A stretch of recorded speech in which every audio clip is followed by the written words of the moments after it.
এটা আমি মনে করি বাংলাদেশের জন্য অনেক বড় একটা অ্যাচিভমেন্ট, কারণ আপনারা জানেন 3টা ফর্মুলাটার মধ্যে আমরা কিন্তু ওয়ান ডেটা আমাদের পারফরমেন্স ভালো, আমাদেরকে ভালো একটা শক্তিশালী দল, বাট ওইভাবে কিন্তু আমরা T20 এবং টেস্টে কিন্তু ওরকম প্রমাণ করতে পারিনি।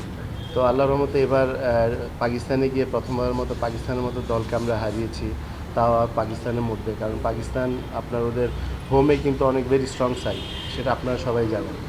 তো সেখানে ফ্রম দ্য বিগিনিং আমরা যেভাবে খেলেছি, স্পেশালি আমরা বোলিংয়ে আমরা ডোমিনেট করছি, আর্লি ওদের উইকেট নিলাম, পরে কিন্তু আমাদের ওপেনাররা খুব ভালো স্টার্ট করেছে, তারপরে আমাদের যে মিডল অর্ডার যারা আছে চমৎকার ব্যাটিং করেছে। সো যারা আমাদেরকে নিয়ে অনেক নেগেটিভ কথা বলতো টেস্ট ক্রিকেটে, তো সেটা আমরা একটা প্রমাণ করেছি, এবং আরও আমাদের হাতে সময় আছে।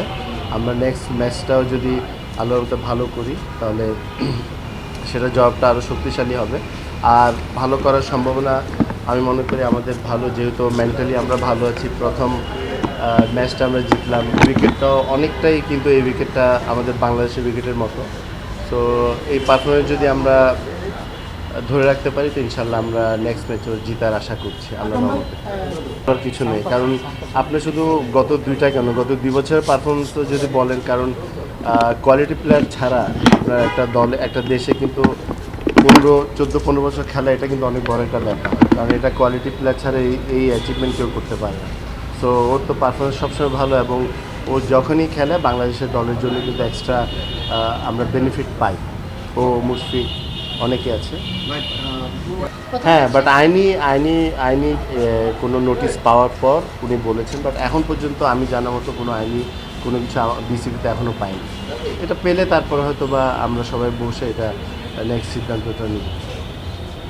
না, যেহেতু আমরা আপনার এই বোর্ড আসার পর আমাদের একটা জরুরি মিটিং হয়েছে, তারপর আর কোনো মিটিং হবে, বাট আপনার কিছুদিন যাক, তারপর ডেফিনেটলি এই কথা আমরা বলবো। বাট এখন আমি মনে করি ইটস টু আর্লি। আমার কিছুদিন সময় দেন, আমরা 2-1টা মিটিং করি, আমরা সব কিছু আলাপ আলোচনা করে এটা জানা যাবে। আর যেটা হলো যে আগের কোনো কথা, সেটা আমি বলছি পরে করবো। এবং সবসময় আমরা চেষ্টা করেছি যে আপনার বাংলাদেশ ক্রিকেটটা কীভাবে এগিয়ে নিয়ে যায়, এবং ইনশাল্লাহ এখন যেহেতু বাংলাদেশের প্রথম কোনো ক্রিকেটার বোর্ড প্রেসিডেন্ট হয়েছেন, তো আমি একটা কথা বলতে চাই যে ডেফিনেটলি আপনার প্লেয়ারদের অনেক সুযোগ সুবিধা, যেটা হয়তো আগে বুঝাইতে অনেক কষ্ট হয়েছে, বাট এবার সেই সমস্যাটা হবে না, এবং ইনশাল্লাহ ওরা ফলো পাবে। আমি সেটা কিন্তু আপনার বোর্ডের বাইরে, সেটা কিন্তু আপনার আমার মনে হয় না যে আমি আগে শুরুতে বলেছি ক্রিকেটিংয়ের যদি কোনো ইয়ে থাকে, বাট সেটা তো হইতেই পারে আপনার সেটা নিয়ে, বা ক্রিকেট বোর্ডে যেন কোনো কিছু এফেক্ট না হয়, সেগুলো কিন্তু সবসময় আমাদের মাথায় আছে, এবং চেষ্টা করবো যেন ওগুলো আমরা বজায় রাখতে পারি। যেহেতু তার সাথে আপনি বিজনেসও করেন, মানুষ তো কাছের মানুষের সাথে কাজটা করে, মল্লিক ভাইকে আপনি ইভ্যালুয়েশন করবেন কীভাবে গত কমিটি? সেটা আমি বললাম, তো সেটা আমি পরে বলবো। এবং ওনার সাথে পরিচয় কিন্তু আমার গত 30 বছর থেকে। আপনারা যদি হয়তো আপনারা হয়তো ওনার সম্বন্ধে জানেন, যখন থেকে উনি ক্রিকেট বোর্ডে আসছে, বাট আমি ব্যাক্সিমপুতে খেলেছিলাম আপনার প্রায় 30 বছর আগে, আমি তখন থেকে ওনার সাথে আমার পরিচয় আছে। ওনাকে বোর্ডে কেমনভাবে মূল্যায়ন করেন, ওনার অবদানকে? না, ডেফিনেটলি আপনার সেটা আমি আপনাদেরকে বলেছি, আমি পরে বলবো, বাট এখন বড়টা ইজ টু আর্লি না।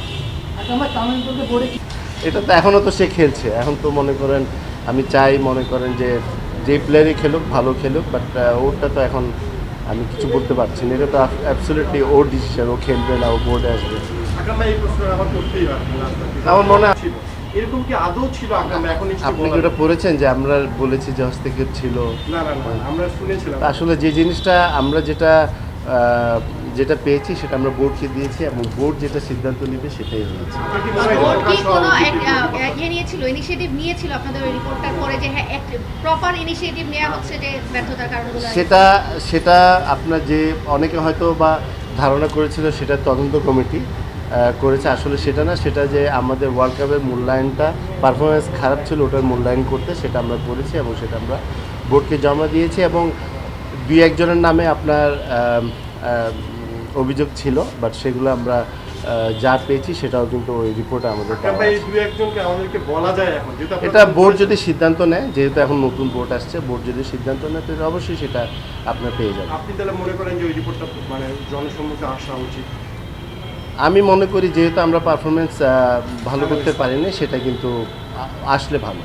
এখন ভাই মানে অক্টোবর আমরা যেহেতু নেক্সট অক্টোবর পর্যন্ত আছি, বাট যতদিন ছিলাম সেটা আমরা ভালো কাজ করার চেষ্টা করেছি এবং এখনও অনেক কাজ করা অনেক বাকি আছে এবং আল্লাহর রহমতে আমরা চেষ্টা করব যে এক বছরের মধ্যে যত তাড়াতাড়ি সম্ভব হয়তো বা আমরা বড় কোনো কাজে যেতে পারবো, আমরা ছোটো ছোটো যে কাজগুলো আছে সেগুলো আমরা কমপ্লিট করা, যে প্লেয়ারদের ফ্যাসিলিটিস দেওয়া, ইনডোর আছে আপনার ছোট ছোট মাঠ আমরা ডেভেলপ করে দিব, যারা খেলার সুযোগ পায় না। ঢাকার বাইরেও কিন্তু অনেক জায়গা আছে যেখানে প্লেয়াররা আপনার ক্রিকেট খেলতে পারে না মাঠের জন্য, সেগুলো আমাদের মাথায় আছে, আমরা আলাপ আলোচনা করছি এবং সেটা নিয়ে আমরা কাজ করবো। বিসিবির তাহলে যে নিজস্ব অর্থায়নে এসিডেন্ট হওয়ার কথা তাহলে কি এটা স্থগিত?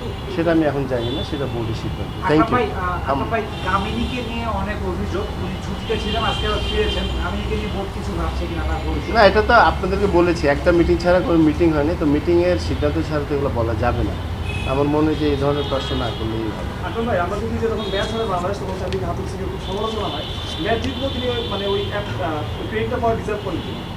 না, ডেফিনেটলি আপনি মনে করেন যে যারা সবাই এটা কৃতিত্ব পাওয়া উচিত এবং সেই জিনিসটা তো পায়। এটা একটা জিনিস মাথায় রাখবেন, যখনই আপনার টিম খারাপ খেলে তখন কিন্তু আপনার ক্রিটিসাইজ কিন্তু সবাই হয়, আপনার বোর্ড থেকে শুরু করে প্লেয়াররা সবাই।